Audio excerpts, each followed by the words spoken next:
13 अप्रैल 1919 अमृतसर का जलियांवाला बाग, एक ऐसा दिन जो इतिहास में हमेशा के लिए खून से लिखा गया। वो बाग जो कभी आम लोगों के लिए सुकून भरी जगह थी, उस दिन एक खूनी कत्लगाह में बदल चुका था। हजारों मासूम लोग, बूढ़े, बच्चे और औरतें अपनी आवाज सरकार तक पहुंचाने के लिए वहां इकट्ठा हुए थे। लेकिन उन्हें क्या पता था कि उनके लिए यह जगह कब्रिस्तान बन जाएगी। जनरल डायर, एक नाम जो भारत के इतिहास में हमेशा नफरत से याद किया जाएगा। उसने बिना किसी चेतावनी के, बिना किसी रहम के निर्दोष लोगों पर गोलियां चलवानी शुरू कर दी। कोई बचने के लिए इधर उधर भागा, कोई अपनों को ढूंढने लगा, लेकिन चारों तरफ से बाग के दरवाजे बंद कर दिए गए थे। गोलियों की आवाज में चीखें दब गईं, जमीन लहू से भीग गई, और जब बंदूकें शांत हुईं, तब तक हजारों लाशें बिछ चुकी थीं। वो लोग मर चुके थे, लेकिन उनकी शहादत ने न सिर्फ हिंदुस्तान को हिला दिया, बल्कि दुनिया को दिखा दिया कि गोरे अंग्रेजों की असली सच्चाई क्या थी।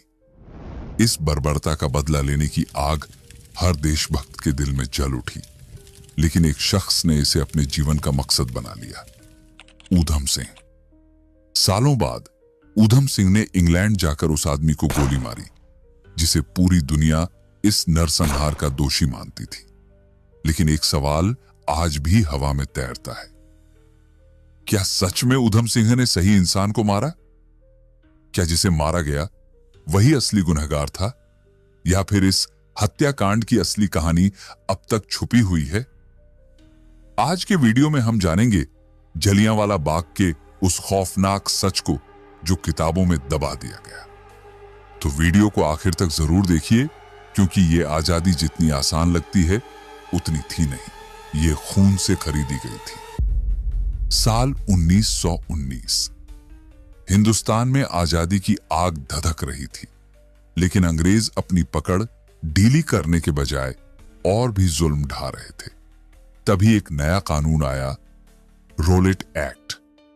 नाम भले ही कानून का था, लेकिन असल में यह हिंदुस्तानियों की आजादी पर ताला लगाने वाला हथियार था।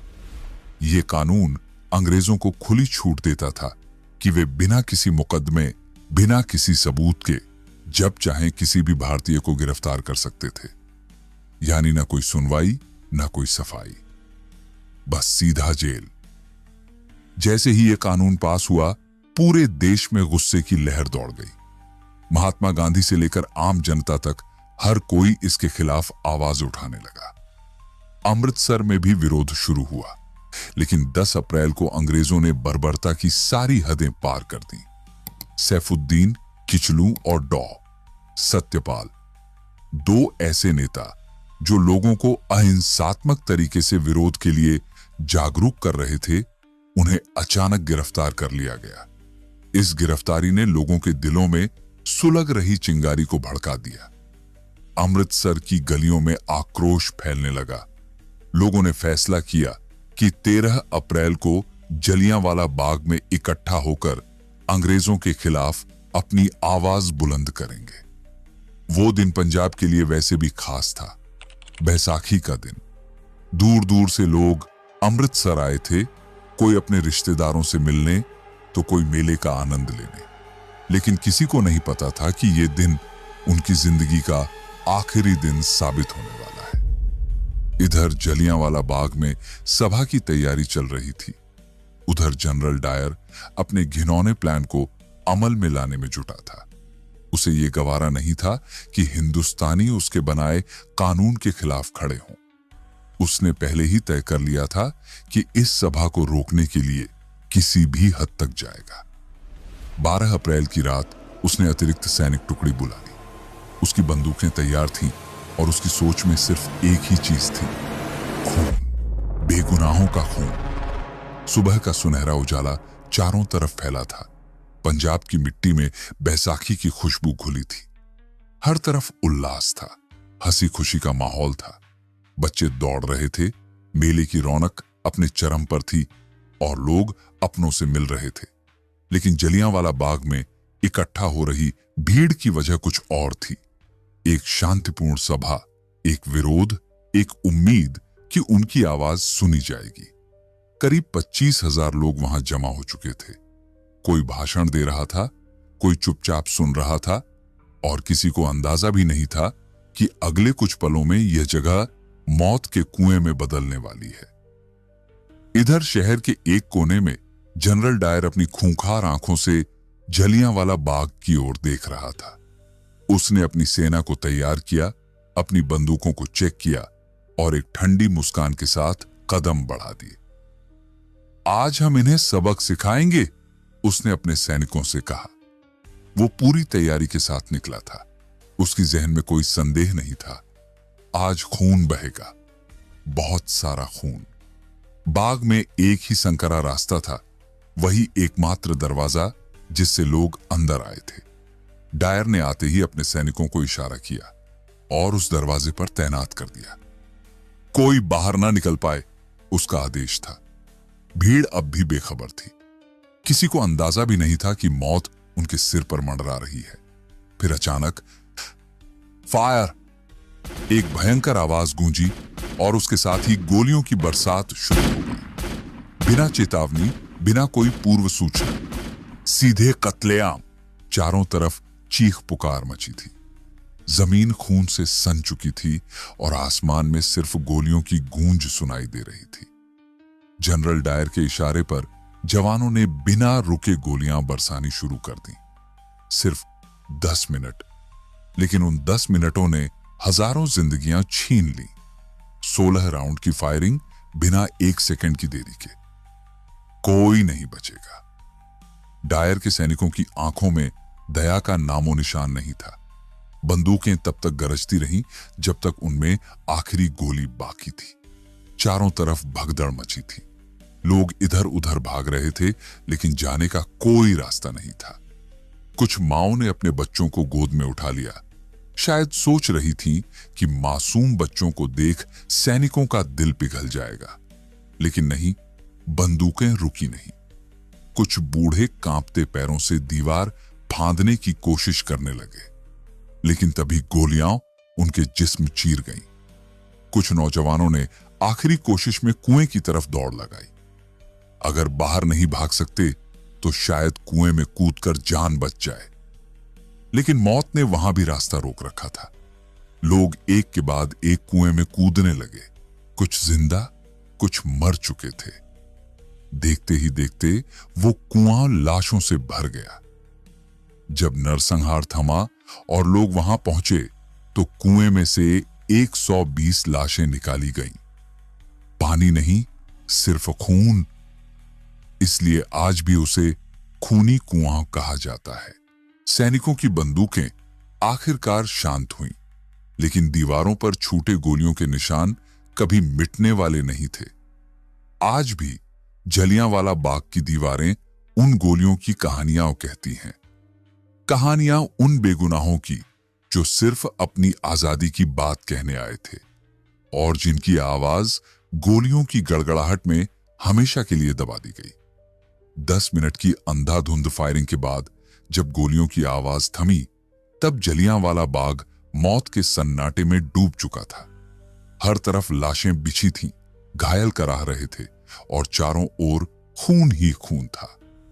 लेकिन जनरल डायर, वो तो इस खूनी खेल के बाद राक्षसों की तरह हंसता हुआ बाहर निकल गया।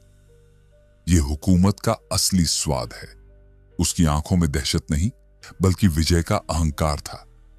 वो सिर्फ जलियांवाला बाग तक ही नहीं रुका।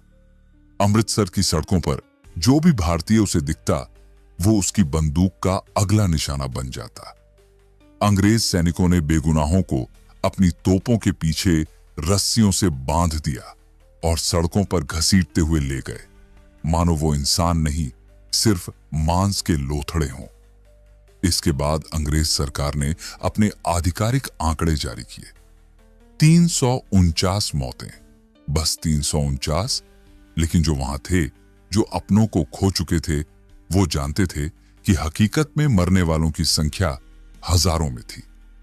पूरा देश हिल गया। हर तरफ इस नरसंहार की निंदा होने लगी। इस घटना की जांच के लिए अंग्रेजों ने लेफ्टिनेंट माइकल ओडवायर को जिम्मेदारी सौंपी। और जब जनरल डायर से पूछा गया कि उसने निहत्थी भीड़ पर गोलियां क्यों चलवाईं, तो उसने बेशर्मी से कहा, मजबूरी थी, अगर मैं गोली नहीं चलवाता तो वही भीड़ मुझे मार देती। लेफ्टिनेंट ओडवायर ने सुना, सोचा और फिर अपना फैसला सुनाया। बिल्कुल सही किया डायर, तुमने सिर्फ अपने कर्तव्य का पालन किया और इस तरह हजारों बेगुनाहों का हत्यारा बिना किसी सजा के खुलेआम घूमता रहा। लेकिन यह कहानी यहीं खत्म नहीं हुई। इस खूनी खेल का एक ऐसा अंत होने वाला था जिसे अंग्रेजों ने कभी सोचा भी नहीं था। जलियांवाला बाग की वो शाम जब हजारों निहत्थे भारतीयों को गोलियों से छलनी कर दिया गया था, एक युवा क्रांतिकारी के दिल में ऐसी आग जला गई थी जो तब तक बुझने वाली नहीं थी जब तक इंसाफ न मिल जाए। सरदार ऊधम सिंह, वो नौजवान जिसने अपनी आंखों के सामने जलियांवाला बाग में हजारों मासूमों को दम तोड़ते देखा था। वो खुद भी वहां मौजूद थे, लेकिन किस्मत से बच गए, लेकिन एक नए मकसद के साथ, बदला लेने के लिए। उस रात जब जलियांवाला बाग में सिर्फ सिसकियों की गूंज बची थी, जब चारों ओर खून से सनी लाशें पड़ी थीं, जब उन लाशों के बीच बिलखते बच्चे अपनी मरी हुई माओं को हिलाने की नाकाम कोशिश कर रहे थे, तभी ऊधम सिंह ने अपनी मुट्ठी भींच ली थी। उसकी आंखों में आंसू थे, लेकिन साथ ही उनमें एक ऐसी चिंगारी थी जो सालों बाद जलकर एक ज्वाला बनने वाली थी। जलियांवाला बाग हत्याकांड के बाद ब्रिटिश सरकार ने मामले की जांच के नाम पर हंटर कमीशन गठित किया, लेकिन यह महज एक दिखावा था। परिणाम वही निकला जिसकी उम्मीद थी। जनरल डायर निर्दोष घोषित हुआ, बल्कि उसे सम्मानित भी किया गया। पर एक बात जरूर हुई, डायर को ब्रिटेन भेज दिया गया और कहा गया कि वह दोबारा भारत नहीं लौटेगा। लेकिन क्या सिर्फ डायर ही दोषी था? नहीं, डायर तो सिर्फ एक मोहरा था। असली मास्टरमाइंड था माइकल ओडवायर, वही आदमी जिसने पंजाब का गवर्नर रहते हुए इस हत्याकांड को अंजाम देने के लिए डायर को खुली छूट दी थी। ऊधम सिंह को यह समझने में देर नहीं लगी कि अगर किसी से बदला लेना है तो असली निशाना ओडवायर होना चाहिए। बदले की आग लिए ऊधम सिंह ने भारत छोड़ दिया, लेकिन यह सिर्फ एक देश छोड़ने की बात नहीं थी। यह अपने मिशन को पूरा करने के लिए सही वक्त का इंतजार था। वो अफ्रीका गए, फिर अमेरिका, फिर यूरोप। कई सालों तक उन्होंने अलग अलग नामों से खुद को छिपा कर रखा। इस बीच उन्होंने क्रांतिकारी गतिविधियों से जुड़े कई लोगों से मुलाकात की। भगत सिंह से लेकर राजगुरु और सुखदेव तक सभी के साथ उनका गहरा रिश्ता था। भगत सिंह की सोच ने ऊधम सिंह को और भी दृढ़ बना दिया।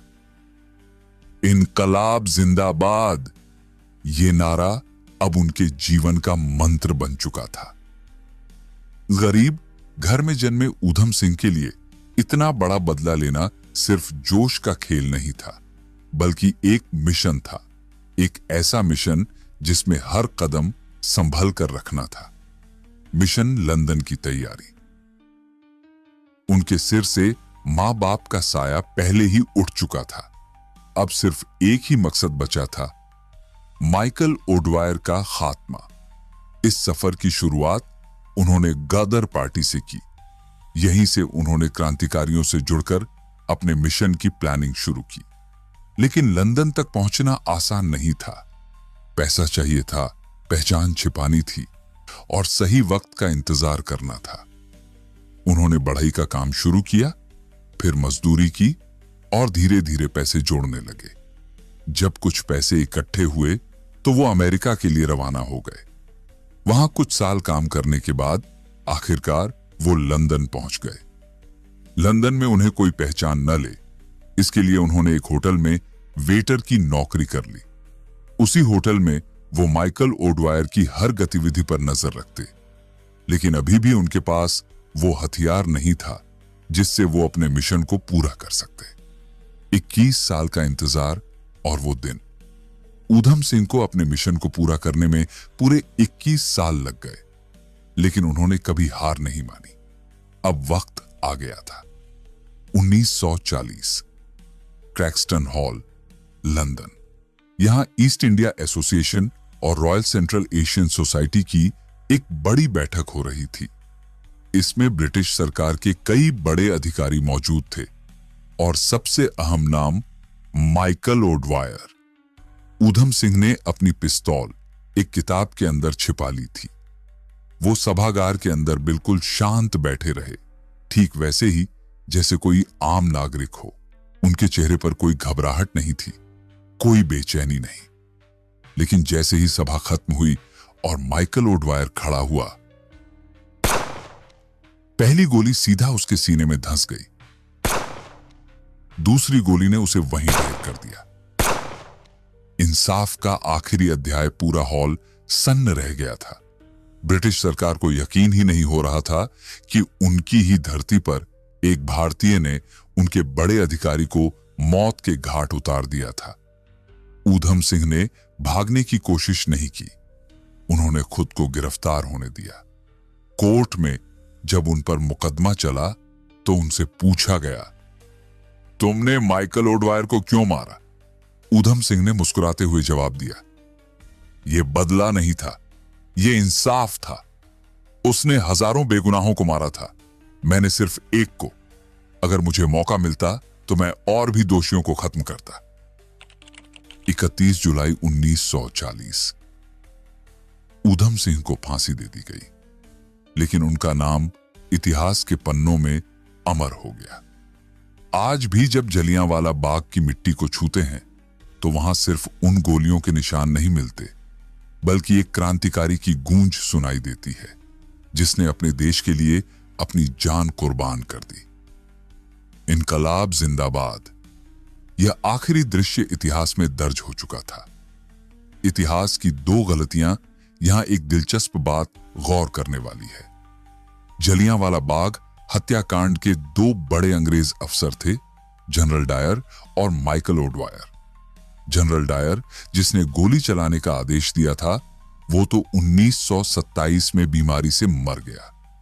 ओडवायर, जिसने इस नरसंहार को जायज ठहराया था और जनरल डायर को बचाया था, उसे ऊधम सिंह ने मौत की सजा दी। जो भी इस हत्याकांड में शामिल था, उसकी किस्मत में एक न एक दिन मौत लिखी ही थी। आज जब हम खुली हवा में सांस लेते हैं, जब हम अपने अधिकारों की बात करते हैं, तो हमें यह नहीं भूलना चाहिए कि इस आजादी के पीछे हजारों शहीदों का बलिदान है। ये आजादी हमें उपहार में नहीं मिली, हमने इसे खून से सींचकर हासिल किया है। अब ये हमारी जिम्मेदारी है कि इस आजादी की कीमत समझें और इसे हमेशा बनाए रखें। अगर आपको ये कहानी प्रेरित करती है तो इसे ज्यादा से ज्यादा लोगों तक पहुंचाएं। हम फिर मिलेंगे एक नए वीडियो के साथ। जय हिंद, जय भारत।